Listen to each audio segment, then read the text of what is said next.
Entergy is proud to support programming on LPB and greener practices that preserve Louisiana. The goal of our environmental and sustainability initiatives really is to ensure that our kids and future generations can be left with a cleaner planet. Additional support provided by the Fred B. and Ruth B. Ziegler Foundation and the Ziegler Art Museum located in Jennings City Hall. The museum focuses on emerging Louisiana artists and is an historical and cultural center for Southwest Louisiana. And the Foundation for Excellence in Louisiana Public Broadcasting, with support from viewers like you.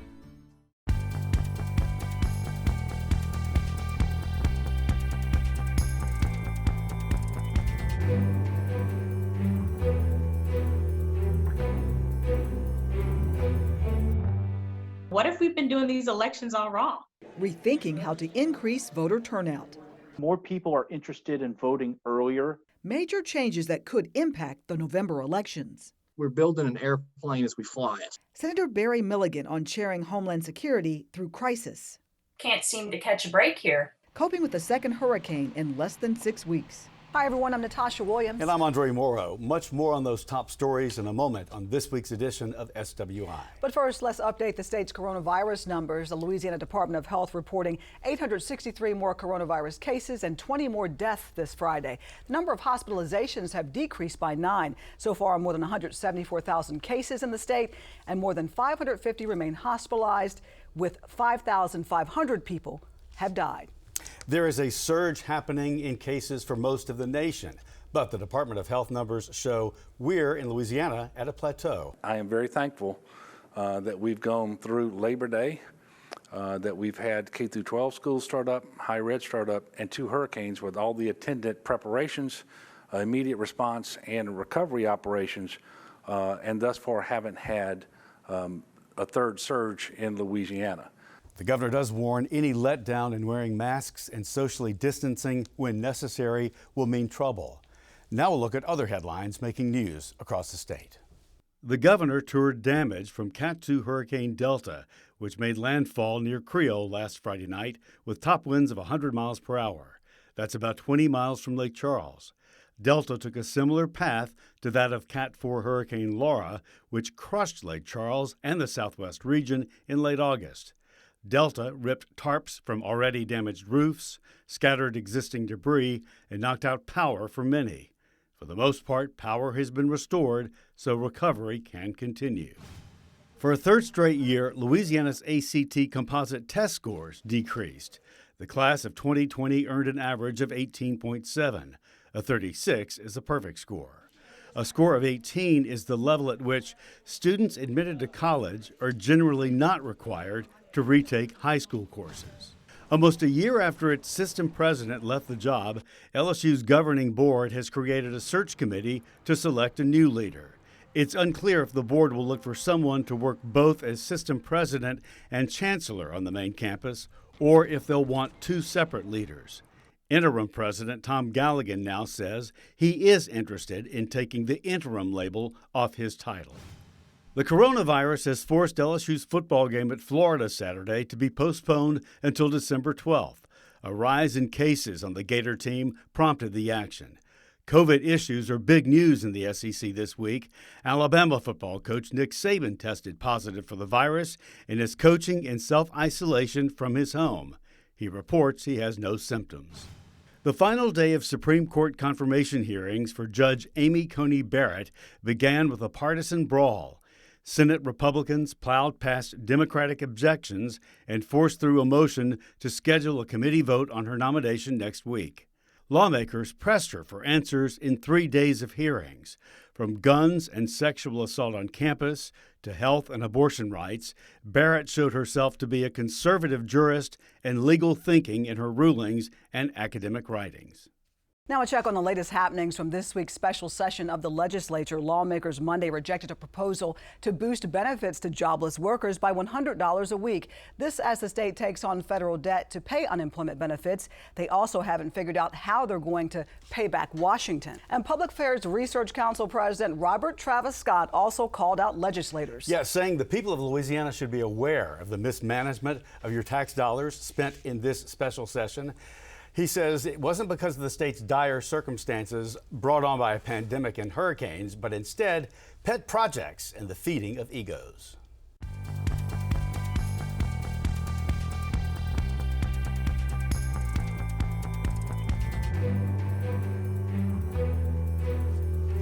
So far, about 200,000 Louisiana voters have requested mail-in ballots, but today was the start of early voting at different locations around the state.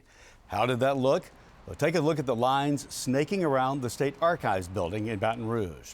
There was waiting, but the lines moved pretty well for this early in-person voting. Early voting goes on until October 27th.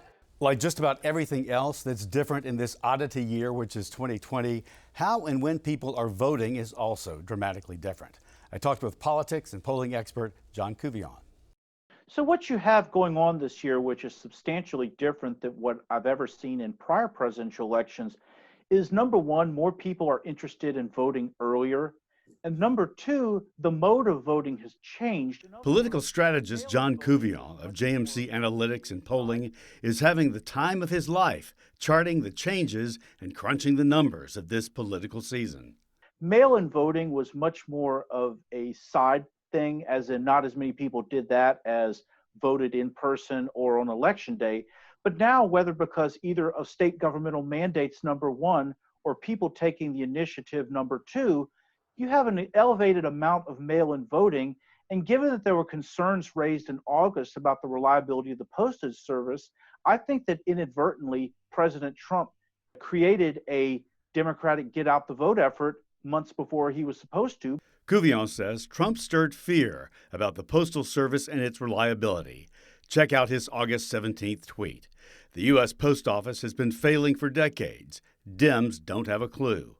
Couvillon says Democrats reacted by turning in their mail-in ballots much earlier than they typically would have. In Louisiana particularly, what are you seeing? So in Louisiana, I'm similarly seeing an elevated interest in mail-in voting. What I think is important to appreciate is that prior to this year, typically about 3% of the entire electorate in Louisiana voted by mail. That 3% surged to 19% in the July primary, which was twice delayed thanks to the pandemic. And in the August runoff, which would have been a May runoff under normal circumstances, the 19% increased to 24%.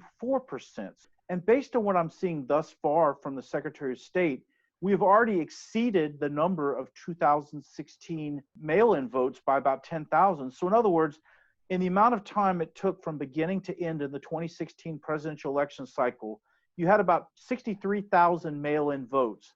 Thus far, with several days to go, you're talking about 72,000. So in other words, I'm predicting there's going to be a mass increase in mail-in voting because you still have time to turn in a mail ballot, several weeks to be precise. So I think the important thing to appreciate is the trajectory of the presidential race, and there is a subsidiary effect on the races for the U.S. House and U.S. Senate. So right now, where we're sitting with the presidential race is this.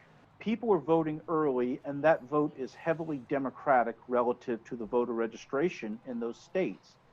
As we speak, it's 15 million people have early voted, and that number is increasing by several million a day. And as you have larger states, such as California and Texas and Arizona and so forth joining in, that's only going to cause the numbers to increase faster. And that's even before we in Louisiana start early voting. 5 states are now in Couvillon's Million Early Voter Club: California, Florida, Michigan, New Jersey, and Virginia. And the club keeps growing. The polling data I've seen, whether from polls I've conducted or polls I've seen nationally, I've seen that President Trump has lost some ground relative to where he was after the Republican convention. And even then he was behind Joe Biden. So you have a situation where Joe Biden is building a lead, and you have a limited amount of time to do something about it, given that people are voting now rather than waiting until Election Day. Couvillon believes the polling mistakes of 2016, which showed Trump behind, won't repeat in 2020. When the Republican convention was over, Joe Biden had roughly a 7-point lead, an average lead in the polls. It was 50% for him and 43% for Donald Trump.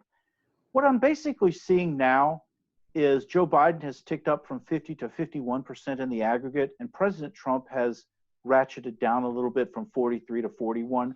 So you're talking about a 10-point race for Joe Biden right now. And whether you want to argue about the truthfulness or not of the polls, the plain reality is this. You have a poll deficit and you have less than 3 weeks to do something about the problem while people are already voting.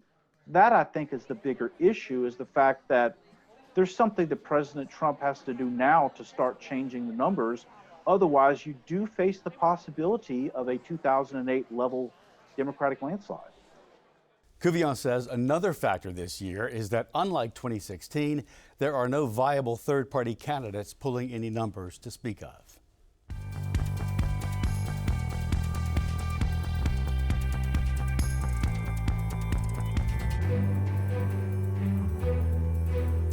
One goal of the grassroots group Together Louisiana is to increase voter turnout and voter education. Kahlida Lloyd is one of the group's leaders and is spearheading the precinct organizing project. Neighborhoods are mobilized with block captains and accountability. We asked ourselves, what if we've been doing elections all wrong? We are going back to things that have been traditionally done. And so that's rebuilding that neighborhood level infrastructure of how do we engage with one another. So neighbors organizing neighbors. And so it's innovative in that we're bringing it back, but it's not innovative in that it's been done before. And so we just kind of left it by the wayside. And so we really want to use this as it's rebuilding this neighborhood level infrastructure versus not. And the thought is, if voting is important, then neighborhoods, friends should be involved and invested and accountable, correct? Yes, and accountable to each other. Because what I know for sure is that voting is one of the most important things we can do, but organized voting, right? That's how we get to move our democracy.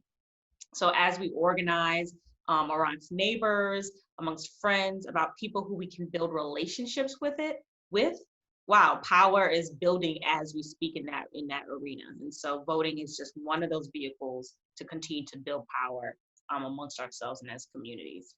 Question, did the COVID crisis spur some of this along? Most definitely. I think for the COVID crisis, that's been the innovation, right? It's like, okay, well, how do we do this rebuilding of a neighborhood infrastructure in a world where we've got to social distance, in a world where we've got to wear masks, in a world where every meeting that you're on, it's via Zoom, right? And so how do you do that? And so we said, we're going to do it. We're going to do it. Everyone's in the same boat. And so all our meetings have been on Zoom. We've encouraged people to phone bank via Zoom. And so there's everyone who's on the screen and they're phone banking, and having people just use the precautions that they feel comfortable with. And so if you are in-person canvassing and reaching out to people, that you're social distancing, wearing masks, that sort of thing, but knowing that we can do this, we can reach our neighbors, even if we can't physically always be with them. So what will we see now that these things are in place? They've been in motion for many, many months, and now it's showtime to get people out there organized and mobilized. So what difference will we see going forward? Yeah, I think the difference that you will see is that people are in relationship with one another, with something that is vitally important to our democracy, not only for our cities, not only for our state, but for our nation, right? And so this might be the most important election, and not just nationally, right? Because it's a presidential election. There's a lot of things on the ballot this year, November 3rd. And so there's going to be a lot of opportunities for people to build power and to really allow their voice to be heard. And so what you're going to see is you're going to see an increasing amount of people voting, right? You're going to see that people and neighbors are building relationships with one another around community issues and engaging in that way. We're going to see opportunities where people can continue to build power even after the election. And so I think we're going to just see a large spread of voter turnout for sure. And then we're also going to see some results of what that power building can do afterwards, and keeping our elected officials accountable, driving community issues, those sorts of things. After an election is really where the party starts, right? Because there's someone in office, there's someone making decisions, there's someone thinking about policies. And so that is another opportunity for people to get engaged in what is affecting their community and how they want their elected officials to help enhance and change that. And then also, what are elected officials doing that may align or not align in the things that are affecting your community. But we won't know that unless we're at the table and we're talking about it and we're speaking about it. And there's power in numbers. And so what does that look like for neighbors to organize amongst neighbors for issues that affect their community? And so that's when the good work starts after the election.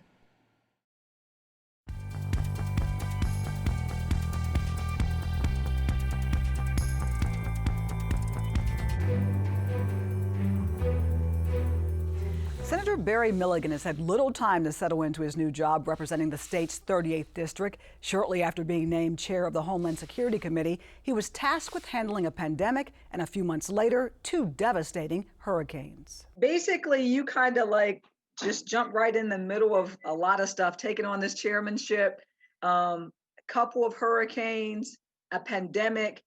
My goodness, you had a lot going on. Well, it's funny because all of us that are new, we're learning the ropes as we go, right? And the funny thing is we all ran on the, hey, we got to address tort reform. We need to work on the tax structure. We need to work on infrastructure. None of us saw COVID coming, right? Mm-hmm. And I was appointed chairman of Homeland Security in January, February, prior to COVID. And the conversations that I had with the president is, hey, I'm chairman.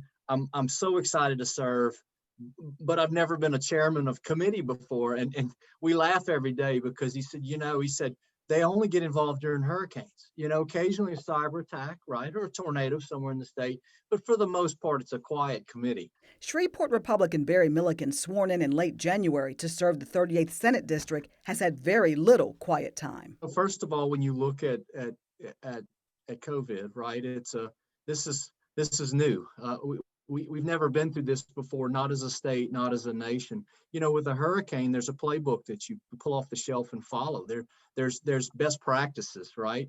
The COVID's brand new. And so all of us jumped in and said, hey, we got to figure this out. How can we best protect our folks?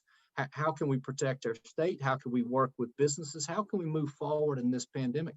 And there's not a playbook. And the common statement that you hear is, hey, we're building an airplane as we fly it, right? And look, we make mistakes. The whole goal of my committee related to COVID is to identify best practices. What are we doing that's working? What are we doing and trying that's not working? And how can we write that playbook going forward? And that's really the oversight of the committee with anything, whether it be a hurricane or a cyber attack. We have one of the finest groups in the governor's office of Homeland Security, Emergency Preparedness, that work every day testing these plans and writing these plans and making changes as we go. And so when there's a hurricane coming, you could see it coming. You can pull the playbook. You engage all of our active partners. Everybody knows their role. And I have been blown away by how hard they work and how efficient they work and how we can move the ship forward and get everybody back on their feet. So as you're making that playbook, you're adding pages and chapters to it because who knows what's coming next, right? You're constantly writing and rewriting. You're constantly taking notes and saying, hey, so I keep pads of paper that says, hey, this is what's going on and this is what I think is working. This is what we thought may work, and whether it did or not, the jury's still out. And the whole goal in the outset, as I understand it, was to not overrun our hospitals, right? We need to make sure that we can take care of our sick and our elderly and our accidents that occur and have space and capacity for folks. And so the whole goal was to try to mitigate that spike and really stretch it out a little bit. Well, the issue is with the normal flu season for us, we have a big spike. Those that get it, right? But then it starts to taper out because either you've had it or you're immune to it. Well, with COVID, the not knowing, right? We watched the capacities in those hospitals to make sure we never had an overrun, because the last thing we want is to not have a place for folks to go. But what that does is it delays it. It pushes it out forward. It takes us longer to get over it. But with 2 powerful hurricanes hitting the Lake Charles area within a 6-week period, Milligan and his team have been on constant standby. Since August, he's only been able to return to his district 11 days. Any hurricane season where you've blown through all the alphabet and you've started over is a scary thing. Delta came in. My understanding is the path and the landfall of Delta was 14 miles east of where Laura fell. And so that's crazy. And she took the track. Delta surprised us in that the expectation was it was going to weaken as it approached the coast. You've got cooler water, you've got shear, and she did. She ended up raking from the southwest where Laura landfall all the way up to Monroe, and the winds were stout. And we actually saw, surprisingly enough, more power outages with Delta than we did Laura. And we will double back when all this is over, and prayerfully all this will be over at some point. And we will say, what do we feel like that we've done best as a state? What do we think that we can improve on for a state? Because should this ever happen again, and again, prayerfully it doesn't, we're prepared. We can pull that playbook off the shelf and say, hey, this worked, this didn't work, let's move forward. He said COVID even affected the evacuations of affected areas. Officials couldn't put hundreds of people together in, say, a gymnasium. But he's convinced Louisiana is resilient and will bounce back.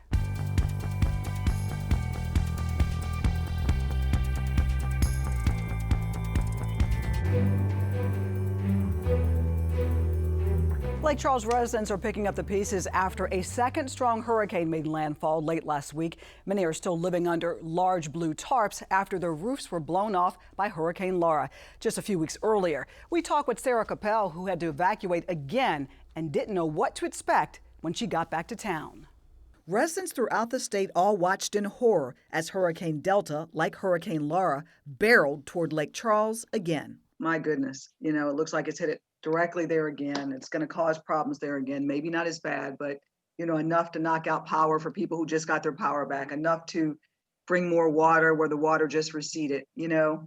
How do you guys do? We fared pretty well. We had a second tree in our backyard that went down, and we haven't really assessed the roof. It looks like our tarps held up, but we did have water damage in the front of the house. Sarah Capel and her family are now living through Hurricane Round 2. They'd avoided water damage when Hurricane Laura struck their Lake Charles home in August. But when they arrived home this weekend after Delta, they immediately saw evidence that they weren't so lucky this time. You clearly can see in the front yard the leaves, where the water receded from. Mm-hmm. But I think it was just the driving rain coming through the doorway. My sister stayed, and she said that's what was happening at her house 3 doors down from me. So again, Sarah and her husband are picking up the pieces and reassessing the damage. Bagging up leaves and branches, and he's just, we got home last night and he just has been straight to work again this morning. And I mean, that's after just hours and hours and hours of work for Laura. I was happy to not bag another leaf or limb ever again. As you rode around, you guys took this second hit. You had to evacuate and then come back. What did you see when you came back? Well, my sister and I went to the one grocery store that was open, and that was just wild. It was like the apocalypse shopping all over again. Lines just all the way down the store, and just aisles of things cleared out. But on the way there, what we observed was it's like day one post Laura. You have the street lights not working, which is dangerous. You're used to seeing those street lights and you're familiar with them. So if you don't see that red light, people are just blowing right through them. And the businesses, we still look like a war zone. 5 weeks later, you still have piles 10, 12 feet high in front of every house and every business on every street. Luckily, that debris did not get blown everywhere. That's was a major concern with Delta. She says Delta took what was some progress that had been made and basically erased it. Our neighborhood, after Laura, was one of the first to have the debris picked up. And, everybody did the best they could with their yards. and it felt like our neighborhood again. And as every day when I would leave to run to a store or to go do something, you just saw utter destruction around. You know, I would forget for a moment when I was in my neighborhood, in my little bubble. And then you go out and you just see all of that. It wears on you. I would say we might have had 20% of businesses here that were open after Laura, and now we're back down to, 5, maybe 10%. It's hard to find food once you come back because you can't order from many places. She says so many people like her are weary and worn down, but unlike her, really didn't have anywhere to go this time. We had a place with family for Laura, but I know for so many people, it was hard to evacuate this go round because you have so many out-of-pocket expenses. You know, when you're paying for hotels, when you're in a hotel, you're paying to eat in restaurants every meal. So it's hard, for a lot of people that may not have a friend or family. She says she'll remain optimistic, but worries if some businesses in Lake Charles will ever open their doors again, changing the city where she was born forever. The city as a whole, I know of so many businesses that just can't afford to rebuild. They were hit with COVID-19 and now with this, and it's hard to find the resources that are necessary. Sarah says another issue is dealing with insurance companies, which are swamped, and she says those companies will likely determine how quickly many homeowners and businesses can start rebuilding their lives again. And everyone, that is our show for this week. Remember, you can watch anything LPB anytime, wherever you are, with our LPB app. You can catch LPB news and public affairs shows as well as other Louisiana programs you've come to enjoy over the years. And please like us on Facebook, Twitter, and Instagram. For everyone here at Louisiana Public Broadcasting, I'm Andre Morrow. And I'm Natasha Williams. Thanks for watching. Until next time, that's the state we're in.